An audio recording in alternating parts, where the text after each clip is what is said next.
Assalamualaikum warahmatullahi wabarakatuh. Innal hamdalillah wassalatu wassalamu ala rasulillah Sayyidina Muhammad ibni Abdillah wa ala alihi wa sahbihi wa mawalah, amma badu. Puji miwah syukur urang sanggakeun ka Allah subhanahu wa ta'ala anu alhamdulillah kalayan takdir timantena urang sadaya tiasa riung mungpulung patepung lawung patepang wajah dina yeu carios ngepung kahar musakar.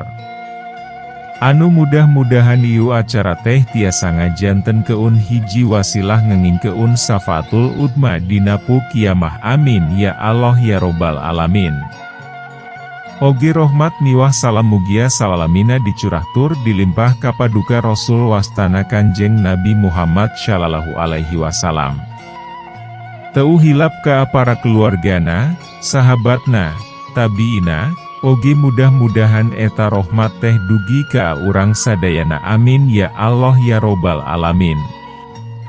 Palamitra sadaya anu dimuliakeun ku Allah subhanahu wa ta'ala. Kufur nikmat.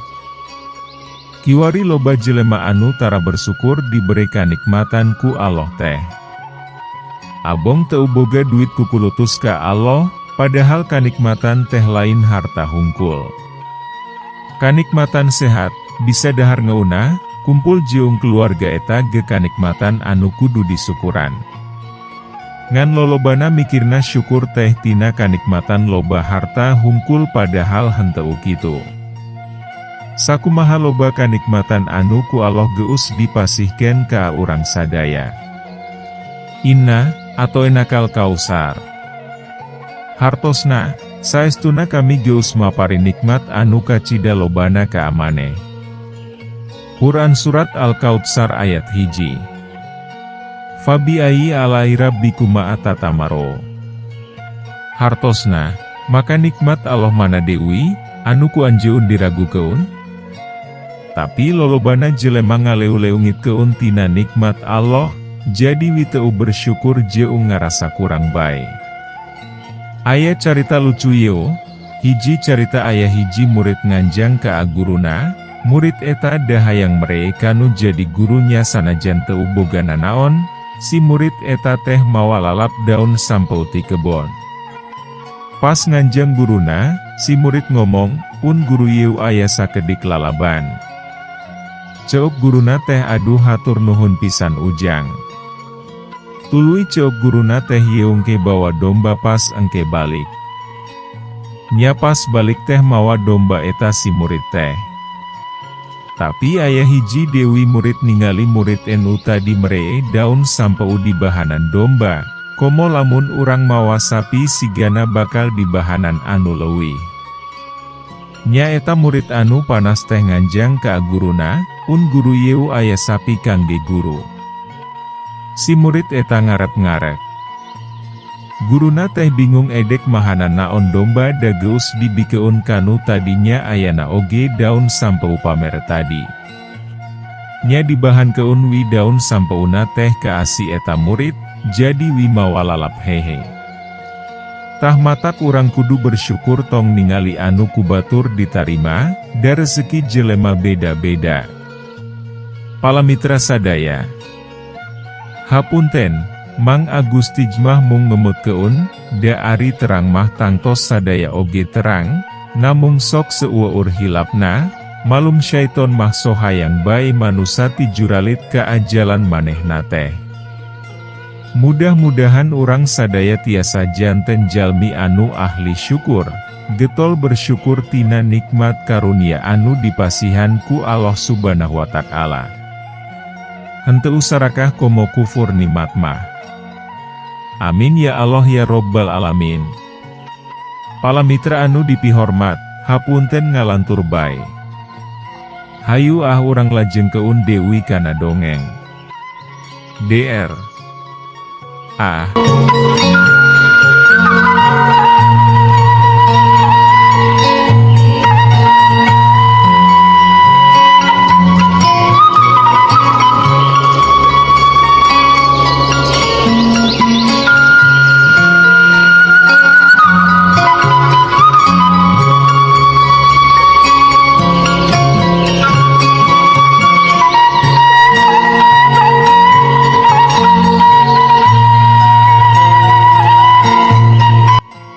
ngepung kahar musakar, bagian katilu.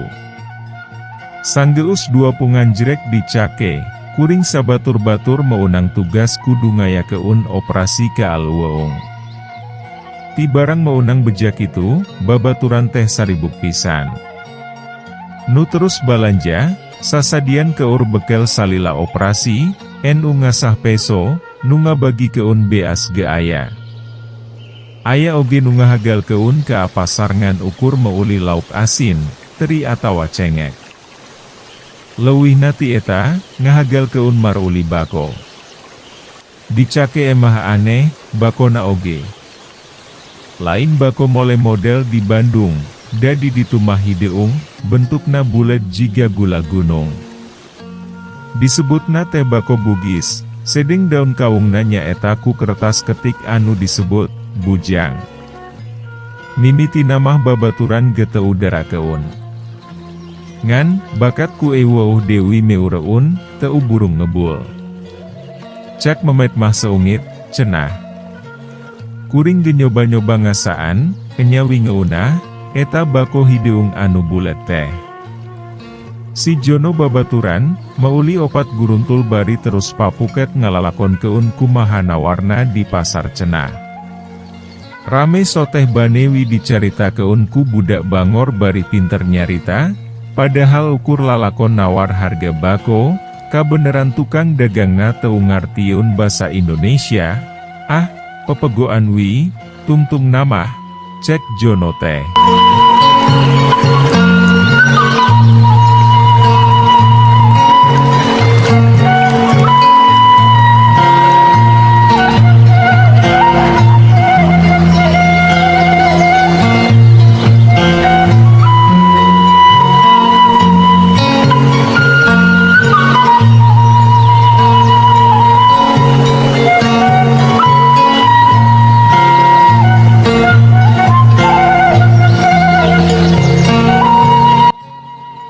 Satengah genep isuk-isuk, sakabeh anggota kompi geus saget.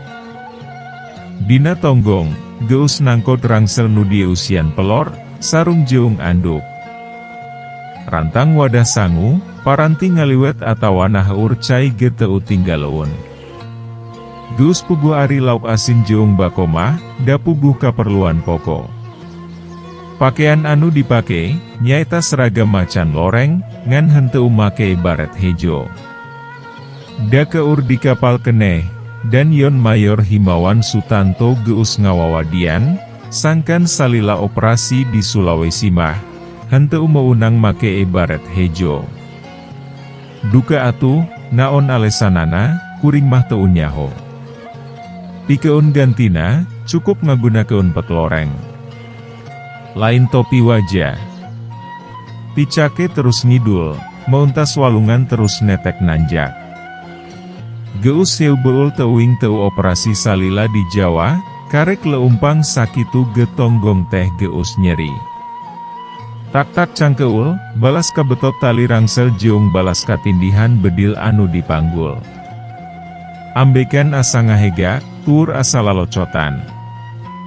Batur gegeuning sarua wae, komo itu batur mah aya anu nyengir kawas anu rek ngajuru.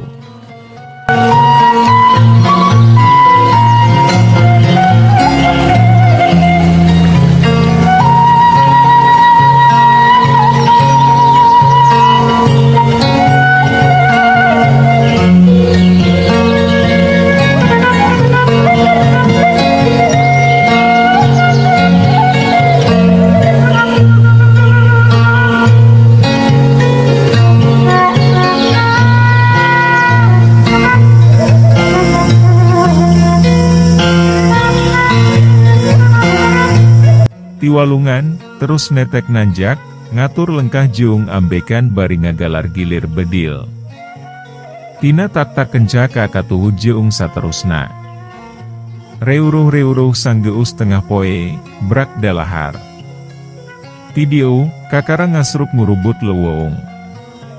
Lamun seuk pareng manggih tanjakan, jajamah sok ngelmusi kabayan.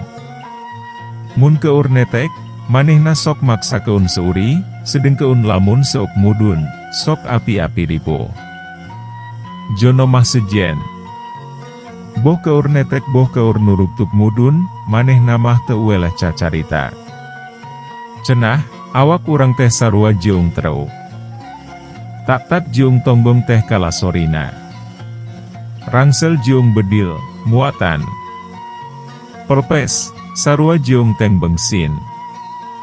Ari sapatu, disebut ban. Oper gigi, John, cek kuring nepak bujurna. Tanjakan nembat, nan jeur hareu peun. Dobiul kardan, ieu ge, digas kalah ngagaur, treukna geus kolot teuing, pokna. Biasa, cek pikir. Heu, geus biasa, geus jadi klise, istilahna teh. Kabeh gebabaturan teh lamun seuk keur bagerak di leuweung mah nyarebut geus kolot, geus teu kuat atawa tanaga geus ngurangan. Sabalikna lamun seuk aya di lembur komo di kota, kabeh ngaraku bujangan.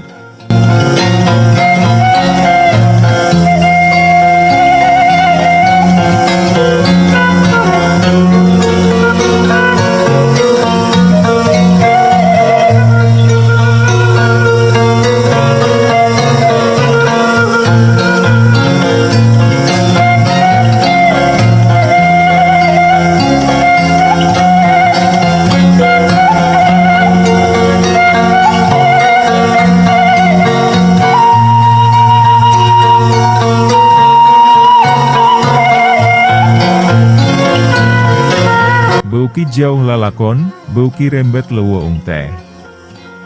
Saka peung baju sok tika karait kana arei atawa cucuk hoe, sapatu remen pabeulit kana akar. Beak tanjakan, sorang yeun nuruptuk mudun. Tapi di bawah mudun geang geur ripuh, malah asa leuwih ripuh, jeung saka peung mah sok ti jong jolong, tepi ka leung-un kudu rawel. Ongkoh deui di bawah mudun mah, rangsel dina tonggong teh asa nyurung keun. Tepi ka enu di juk-juk, musuh geus ewo. Ngan kari urutna. Cek beja, cenah nurek dikepung teh ngan ukur sapeleton. Tapi nyao teuing geus keamana, piraku sugan ari geus nyahoeun rek digerebek mah. Saung-saungna masih keneh rajek. Di antara nama aya anungan kari tihangna wungkul. Bisaung sejenna, seuna-una gengelun keneh. Sedengkeun bisaung dudia supan ku jono mah, aya keneh nu haneut-haneut, satambruan. Wasiah. Kuring ngan ukur manggih bulu hayam. Tayohna wae meureun musuh teh tas mar uncit hayam. Royalnya cek endang. Di leuweung genyatu namah jeung daging hayam. Ngarerep sapeuting, isukna kakara mudun.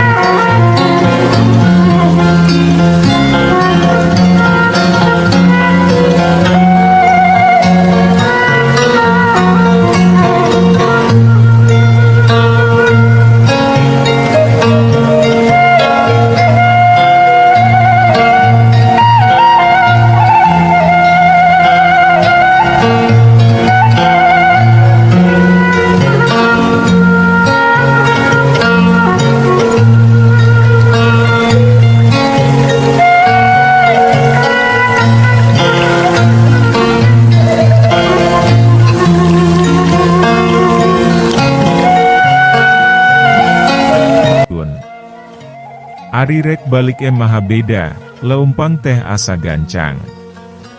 Tanaga asa dumadakan rosa. Ongkoh deui ketang, si rangsel geus nungkutan parindah kana jero beu teung. Atawa, bisa jadi lantaran rek balik ti, kaacake deui. Coba lamun sok kudu nanjak deui. Turun ka jalan gede, traup geus ngajugruk ngadagoan. Barungah Dewi, garetihan Dewi, dumadakan jarak jak Dewi darek ka cake, rek ka kolong Dewi. Datang ka cake, dagus kitu kabiasanana, tentara mah, lain terus mandi bebersih atau neangan kadaharan. Nupuguh mah kalah ngahaula keun mersihan bedil. dibawa lolompangan teh bedil koneng tai hiangan. Di mana geus beres meresihan bedil, kakara kaacai nyesau. Ngamandian bedil, kakara anu bogana si beungeut, cek Jono teh amah. Cicing di kolong Dewi, ngan lila-lila mah make jeung di amparan palupuh atau papan, di antara namah ayanu make bilik. Goreng-goreng tempat sare, piraku sugan kudu disarwakeun jeung pakandangan munding mah. Tas mandi, bebersih kuring sok pira jeunan ngobrol jeung rahayat. Karek 4 poe, tapi panon asa jadi buringas. Da eta wigeuning apalaun pisan ari nenjo nugi ulis mah.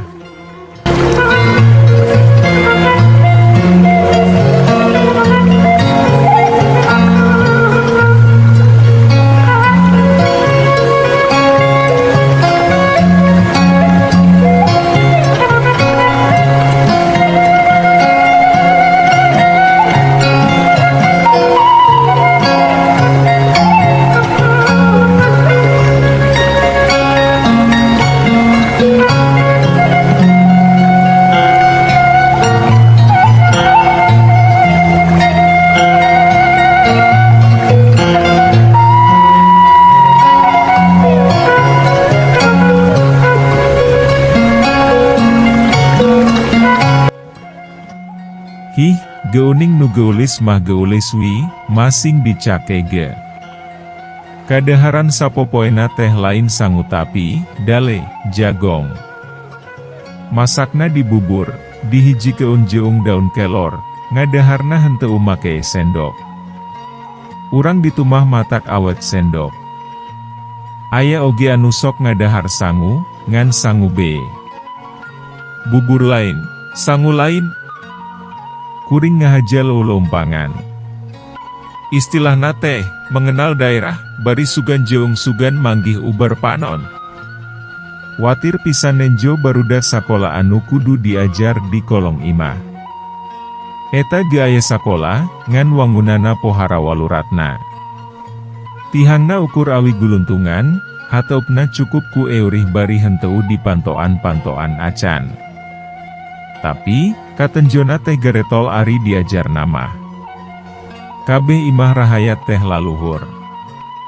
Muntiu salah ngitung, dicake ngan aya 3 imah tembok make hateup seng, nya eta imah andi marainang, imah andi watu jeung nyao teuing andi naon, saurang dewi mah. Andi teh horeng gelar bangsawan, sarua jeung Raden Meureun. Numatak untung pisan babaturan kuring urang Ciparai mah, lantaran ngaranna si Andi. Direken ninggatwi Meureun tah, si kunuk teh. Eo. Waktosna seet. Caat hanca. Urang simpen di handeuleum si paragi nyokot ninggal keun, enjing. Urang sampeur Dewi. Permios.